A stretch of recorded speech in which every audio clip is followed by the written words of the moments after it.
Really good morning, guys. Once again, you are welcome to our class in which we learn to write an effective speech. And in this speech writing, we did the format. We also learned the marking scheme. We also learned that a speech is a formal expression, okay, where we address the audience. So also we talked about its uh, description in which you will find where we get the introduction, then the content, and then the conclusion. So it was also told that you must know that introduction of the paragraph is very necessary.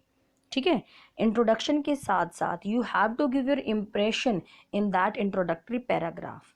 Okay, you must have your impression with the introductory paragraph and also with the closing paragraph.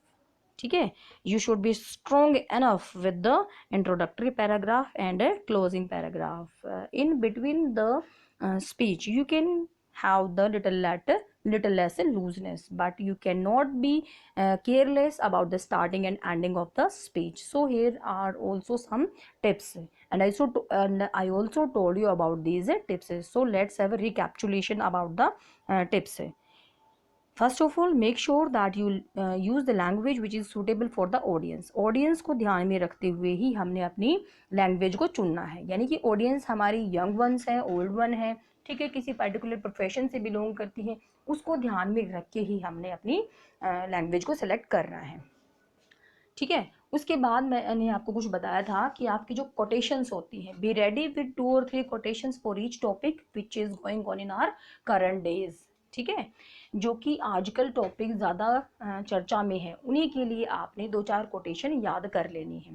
Because well beginning must be with the quotation. You should begin the speech with quotation and also you should end the speech with the quotation. It will have a very good impression. Okay, आपने paragraph में लिखना होता है अपनी speech को. Don't just use only one paragraph to describe all the things, divide it into different different parts. आपने फिर क्या करना है, आपने रेफरेंस ले लेना है डिफरेंट बुक्स का, न्यूज़पेपर पढ़ लेने हैं, so that you can have better ideas about the happenings and miss happenings around you. So in this way you have to make the plan for each and everything. Let's say plan for each and everything. What do you learn by plan for each and everything? It means that you have so much ideas in your mind before writing the speech. So it's very necessary that you should organize all those ideas. ठीक है, for the organization there is no special need to plan for. Just what to do, just write all the points on a rough sheet. It's better to recommend you just you will make the last page of your sheet the rough one. So after making the marking of 7 to 8 point, you will have the clear ideas what you are going to write in your speech. You will have the clear content in your mind that first we have to describe this one, then we have to describe this one. About one idea you can write one sentence if you have so many ideas, but if you have um, a few ideas then you can write for one idea 2 to 3 sentence. ठीक है, it's I also told you earlier. So presentation is very important. You have to highlight the important things whatever is in the speech. ठीक है, highlight भी करोगी, उसके बाद paragraph में भी डिवाइड करना है, प्रॉपर एंडिंग प्रॉपर स्टार्टिंग, ये सब कुछ तो आपने करना ही है. ठीक है, पूरी स्पीच पूरी करने के बाद आपने डबल चेकिंग करने की ग्रामेटिकली ये एक्यूरेट है या नहीं है, स्पेलिंग्स हमारी ठीक है या नहीं है. ठीक है, उसके बाद आपको बताया है मेन पॉइंट को अंडरलाइन कर लो. This is all we have done. Now let us have a look at the format. फिर से देखते हैं. पहले पैराग्राफ में हम लिखते हैं ग्रीटिंग, सैल्यूटेशन और एड्रेसिंग द ऑडियंस, यानी कि ग्रीटिंग्स करेंगे, उनको हम विशिंग करेंगे, सैल्यूटेशन करेंगे, रिस्पेक्ट भी देंगे. ठीक है, एड्रेस करेंगे अपनी ऑडियंस को.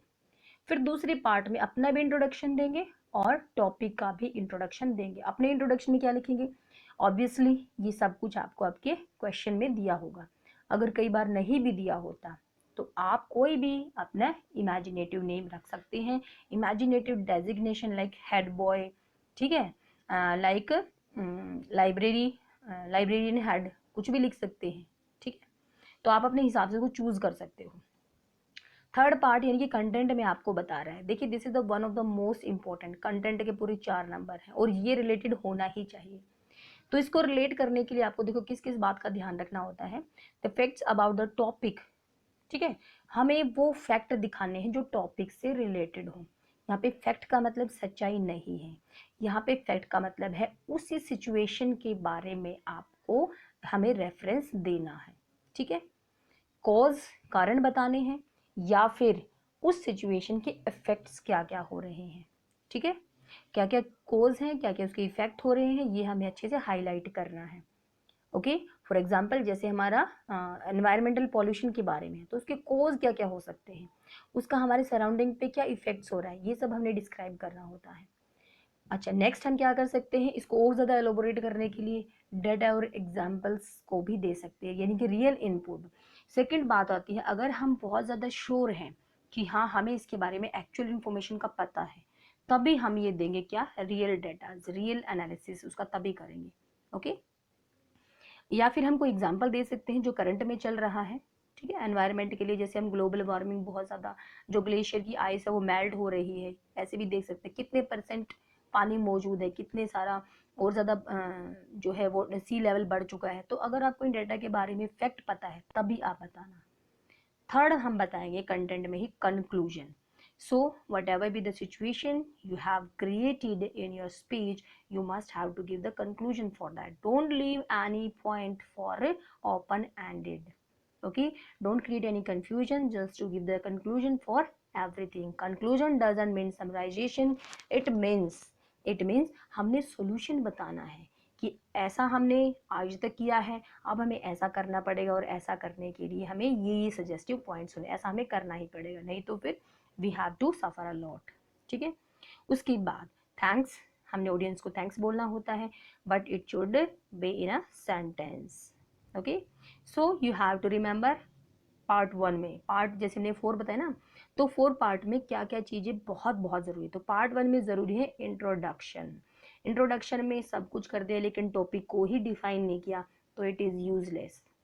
पार्ट 2 में हमने एनालाइज करना है, ठीक है, टॉपिक को in terms of issue and its causes, consequences और इफेक्ट्स के लिए। पहले ही बताया है आपको, इसकी हमने जो प्रॉब्लम, हमें जो इशू हमें दिया हुआ है उसके कारण क्या है, उसकी कॉन्सिक्वेंसेज क्या क्या, उसके परिणाम क्या क्या निकले, उसके इफेक्ट क्या क्या हुए, उसके क्या क्या प्रभाव हुए हैं, यानी कि ये सब आपको अच्छे से बताना होगा। इतने सारे आपके माइंड में जब ये पूरा माइंड मैप बन जाएगा तो obviously you will be able to write a very good speech, ठीक है। तो इन पॉइंट्स को दिमाग में आपने रख ही लेना है। उसके बाद make value points and develop them into paragraphs, पहले ही बताया है। अच्छी बात, हमने सारे पॉइंट बना लिए, उनको पैराग्राफ में भी रख लिया है। Try to make a rough draft, पहले ही बता दिया, रफ ड्राफ्ट बना लेना अपना, या तो राइट साइड पे अपनी शीट के या फिर लास्ट पेज पे, और वर्ड लिमिट का ध्यान रखना है। नेक्स्ट है हाउ टू बिगिन स्पीच, कैसे शुरुआत करें, क्योंकि आपको पहले ही बताया है, ठीक है, कि you have to be strong enough in the beginning and at the ending.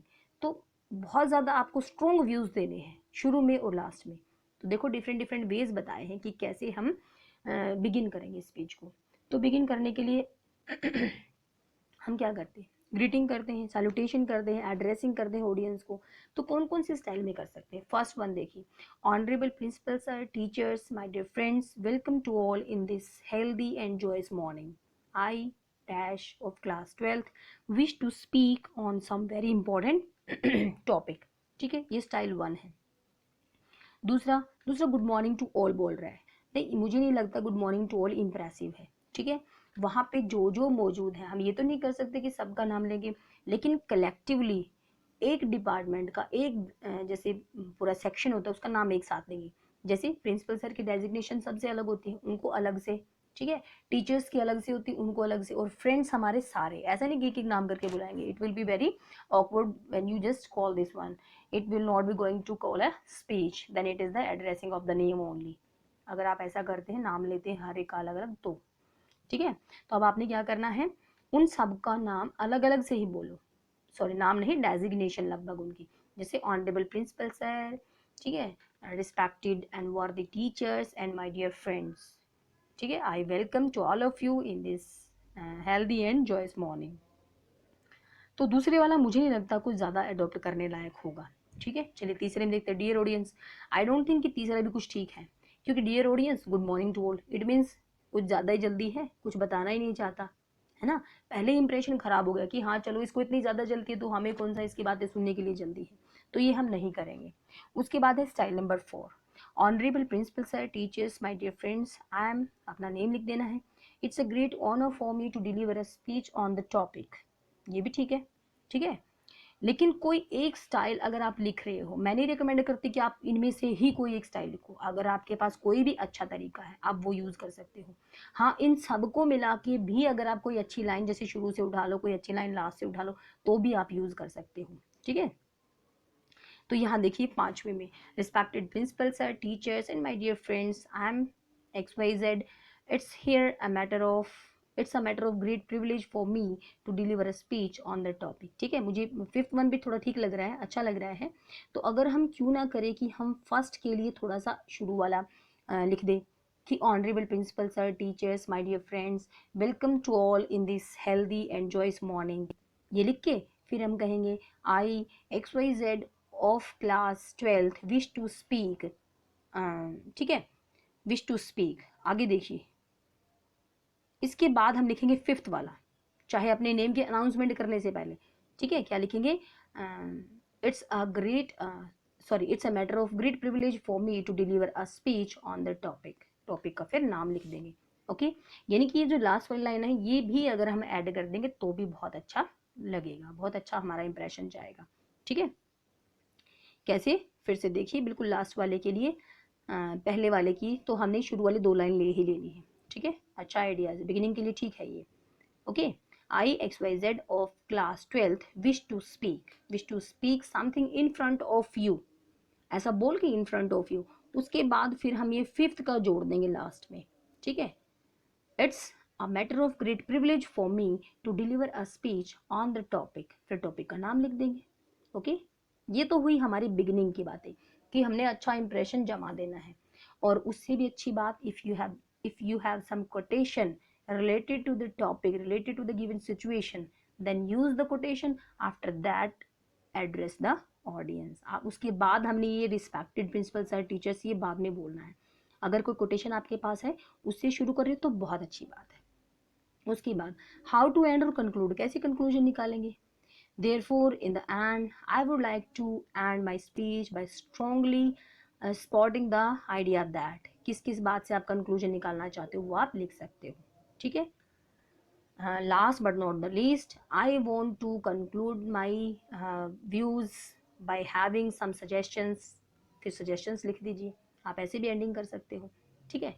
फिर हमने थैंक्स बोल देना है, don't write only the thank you that is it in the last, no, just write the full sentence, it's given here. कौन सा full sentence है ये, thanks all for being so generous to listen to my views so attentively and patiently। बहुत अच्छा ये line है, बहुत अच्छा सेंटेंस है, आप थैंक्स के लिए यूज कर सकते हो, ओके।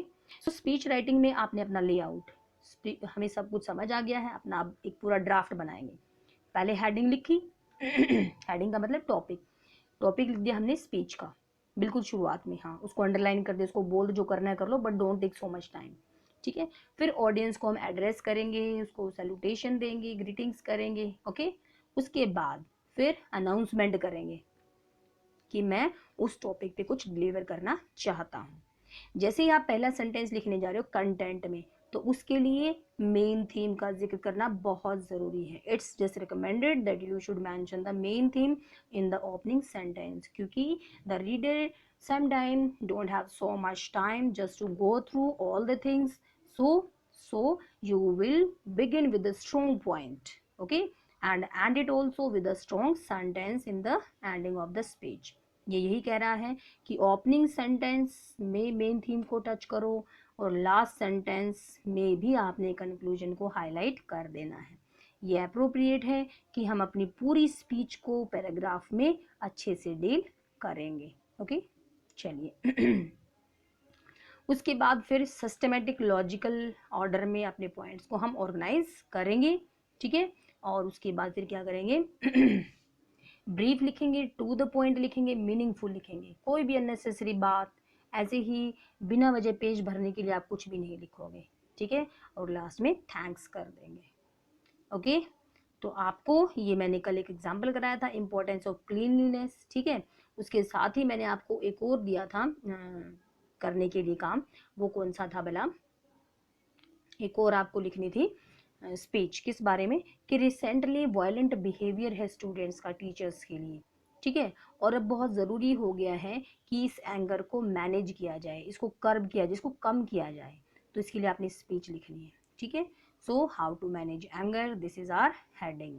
फिर हमने क्या किया है, एड्रेस किया है, ठीक है, ग्रीटिंग किया है, और उसके बाद उनको सैल्यूटेशन किया है, और फिर हम अपने टॉपिक की अनाउंसमेंट भी कर रहे हैं। इसमें 3 चीज़ों का ध्यान रखा हमने, ठीक है, ग्रीटिंग्स की है, ओके, अपना इंट्रोडक्शन दिया है और टॉपिक का इंट्रोडक्शन दिया है, यानी कि इस फर्स्ट पैराग्राफ में 3 चीज़ों का होना बहुत ज़रूरी है। फिर जो हमारा ओपनिंग सेंटेंस है, ओपनिंग सेंटेंस मेन थीम से रिलेटेड होना चाहिए, शुरू में ही ये नहीं होना चाहिए आजकल बच्चे बहुत एंग्री हो गए हैं, ठीक है, बहुत ज़रूरी है, नहीं, शुरू में ही, growing intolerance among the new generation resulting in violence towards teachers is a matter of grave concern, ठीक है, बढ़ती हुई बच्चों की जो सहनशीलता नहीं वो सहन कर पा रहे हैं, वो क्या है, एक वायलेंस बनती जा रही है, और ये टीचर्स के लिए बड़ा ही गंभीर मामला, ग्रेव का मतलब बड़ा ही गंभीर मामला है। जो गुरु शिष्य की हमारी पुरानी परंपरा है वो खत्म होती जा रही है, एग्रेसिवनेस बढ़ती जा रही है, ठीक है, क्यों बढ़ रही है, इसके डिफरेंट डिफरेंट हमने रीजन पहले ही बताया है, कॉज रीजन जो भी है बता देंगे, सेल्फ डिफेंस रिएक्शन, ठीक है, स्ट्रेसफुल सिचुएशन होती है, ओवर स्टिमुलेशन, बहुत ज़्यादा वो एक्साइटेड हो जाता है, दिस स्टिमुलेशन क्या होती है, कोई भी काम करने के लिए प्रेरणा देना, ठीक है, लैक ऑफ अडल्ट सुपरविजन, ये सब कारण है, इसीलिए बहुत ज़रूरी हो चुका है कि हम सिचुएशन को कर्व करें, कम करें, ठीक है, ख़त्म करें। इसके लिए ज़रूरी है, देखो क्या क्या ज़रूरी है, लाइफ स्किल क्लासेज ज़रूरी है, ठीक है, टीचर्स को भी ट्रेनिंग देनी चाहिए कि वो इस तरह के डेफिएंट और होस्टाइल बिहेवियर से बिहेवियर को हैंडल कर सके, ठीक है, मेडिटेशन, डीप ब्रीदिंग, ये बहुत ज़रूरी है, ठीक है, हर मॉर्निंग हमें उनको प्रैक्टिस करना चाहिए। और क्या कहा गया है, स्टूडेंट को बोलो जब भी गुस्सा आए अपना 10 तक काउंटिंग करे, ठीक है, और हमारे सेशन होने चाहिए एंगर मैनेजमेंट के लिए, and it's far reaching importance must be had, ठीक है, और ये बताना चाहिए कि इसके कितने दूरगामी परिणाम हो सकते हैं। हमें याद रखना है कि मैम एंगर जो होती है, एंगर एक तरह का खतरा ही होती है, make it all the more important to be able to diffuse one's anger, so ज़्यादा ज़रूरी गुस्सा आना नहीं है, ज़रूरी क्या है, उस गुस्से को कम करना, क्योंकि शुरुआत के लिए कभी भी लेट नहीं होता। फिर कोई भी कोटेशन आप डाल सकते हो, लास्ट में इतना बोगस सा थैंक्स नहीं लिखना, जो मैंने आपको कोटेशन बताई थी, कोटेशन का जो मैंने लाइन बताई थी आपको थैंक्स के लिए, आपने वही याद कर लेने हैं, ओके।